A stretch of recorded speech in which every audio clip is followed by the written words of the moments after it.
So next we'll take a look at the distributor. There's a couple things I want to do here. First up, I'm going to plug off the vacuum advance. I'm going to leave it connected inside and leave it attached. Just going to put this cap on it because we're not going to use it right away, but I would like to in the future. Next up, take a look at the advance here, the advance mechanism. It's a little squishy. It's kind of sludged up or something. I don't remember it being this bad, but I haven't checked it in probably 2 years. I have new springs and weights in this center plate that came with the adjustable HEI curve kit. So we'll install all that stuff, and I'd like to put in a mechanical stop in the future, but I think I'm going to leave that out for now. So basically, a stock HEI like this is going to have right about 20 degrees of mechanical advance, which is what you're seeing here. You could also call this centrifugal advance, because basically as it spins fast enough, these weights will spread out from the center, and it will turn this whole plate, which locates the shaft position relative to the rotor, so it forces the timing to come in sooner. I know that this thing was getting the right amount of advance, but with this squishy return, that means the timing wasn't coming back out of it fast enough, and it probably wasn't advancing fast enough either.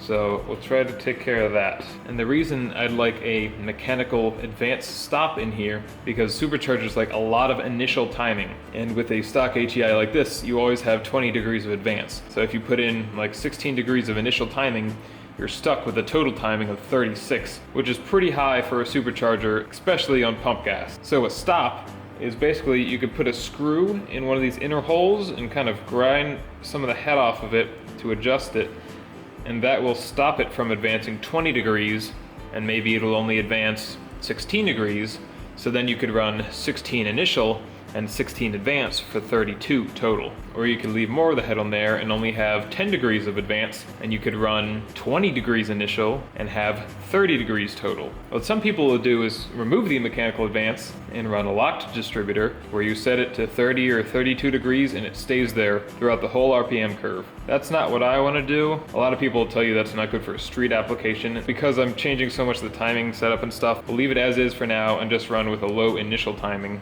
Superchargers like the timing to come in pretty quick. So this HEI curve kit has weights and springs that'll let you change the curve of the advance, so you have a couple different options there. So let's get started taking this apart. Pop the springs off carefully. Sure, this is definitely some kind of factory distributor. No idea what it's out of, probably not this car, but everything seems to be in good shape and it works, so it's one of those things where I don't want to mess with it too much. So I will keep this distributor. There are two little C-clips holding this section on.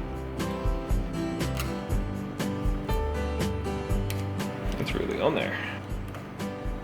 So it's gunked up inside of here.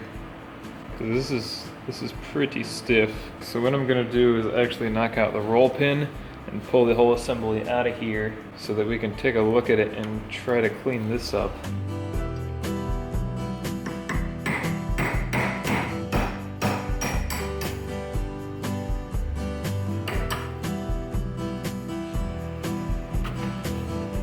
And then we can pull the gear off, remove the shaft. It's pretty bad. Make sure I'm not clamping it too hard in the vise, but no, that doesn't seem to be the problem. Just gonna make sure there's nothing preventing it from coming out here, no sharp edges.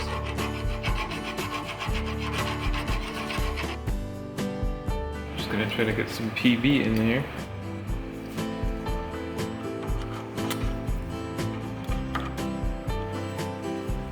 I'm gonna separate these so I can just hold onto this top part. Really just twist and pull. There we go. There we go. There's the whole thing. Okay. And we'll pull this stuff off just for kicks and try to get everything as clean as possible. While we're in here, let's take a look at a couple features of an HEI distributor. So here's the vacuum advance canister. The vacuum hose is hooked up at the front of it, and it's a diaphragm that lets vacuum pull in this rod. So pulling on this rod rotates the pickup ring, and that's how it makes timing come in sooner. The lower part of the mechanical advance is what rotates on the shaft. Those were alarmingly loose. Here's the coil. Has a snap ring right there.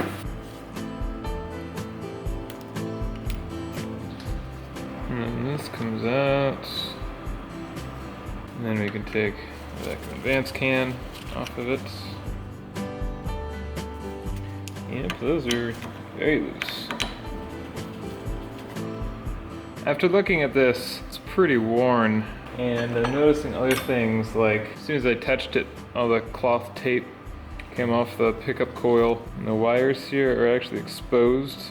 The insulation is so old it's cracking. And I guess the heat and the UV doesn't help. So I thought about this for a minute, and I think what I'm gonna do is I actually have a spare, like a cheap Chinese distributor, but it's a 6-cylinder HEI from on the S10 Blazer when I was trying to fix the V6 before the V8 went in it, and I did the carburetor swap. The only real difference between the two is the number of pickup points. So I'll swap over these two parts from this distributor into the more modern aftermarket one. And then even if they're cheap ones, we have new parts and all these spares, including this base. So we'll go ahead and swap everything over. So now we have a good example of what the advanced snapping back is supposed to look like.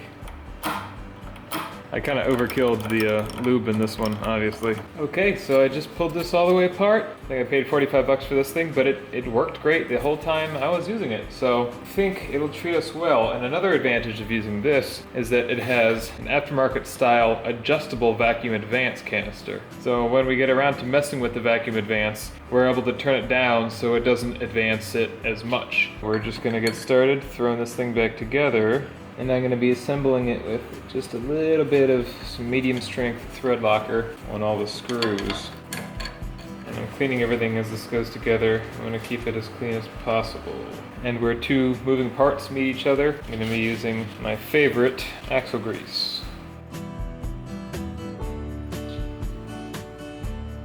So here's the first difference between the V6 and the V8 distributor is obviously you have 6 points on this ring and 8 points on this one. And then you have the magnetic ring that sits beneath it. I'm using the newer one just because it seems like it's a little bit stronger, but probably doesn't matter. Just gonna get these snug. Don't want to make them super tight because I feel like you could deform this ring or something, and the Loctite will keep them from coming out anyway. Next up is the whole ignition module assembly, and I'm just going to use a little bit of thermal paste. This is just from a computer, so the module can use the entire distributor as a heatsink. Really doesn't need too much. There wasn't too much on there to begin with. And sit it down. And for all the terminals, we'll use a bit of dielectric grease. Keep things from corroding, because there's a pretty good chance water will get in here, because there's a hole on the hood. My mistake, I forgot to put this circlip in before putting the coil assembly in.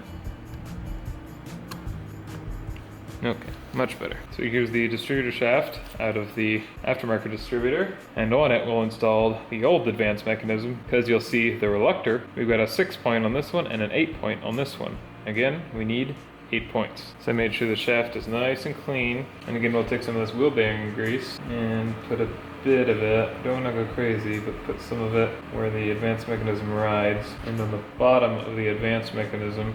The main danger about using such a thick grease on these parts is that any dust in the distributor will tend to end up collected on the greasy parts. Things can get gunked up, so keep that in mind. There we go, nice and smooth. And so I went through all the sets of weights and centers I have, and this is the combination that seems like it has the best curve and specifically the least total advance. I decided on these by checking every combination and just eyeballing the amount of total advance. The center plate goes over these two studs. And I'll go ahead and put 2 snap rings on to hold the center plate in place. Okay, now the center plate is installed and everything is held together. So I'm just going to use regular old motor oil. And then we'll drop that in. Okay, now that's all together and you can see how it'll plug over to the next one. So these are the weights we're going to use. You'll see how smooth this is now. Curve seems decent enough. Bit of a lull and then it all comes in pretty quick.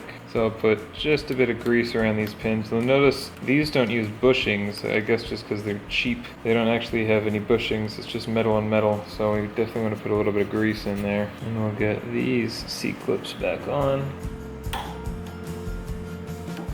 And the curve kit comes with 3 different sets of springs. We'll be using the gold springs, which are the lightest, and will make the curve come in the soonest of the 3. We can always come back and change these things later if we don't like how it works out. Now that we have the springs and weights on, we can see the snap action. It's still got a little bit of sluggishness, but that's just because of how thick the grease is. Some of that will go away with use, but it's really not bad. Also, these gold springs are the weakest of the set, so then I make it a little sluggish to return as well.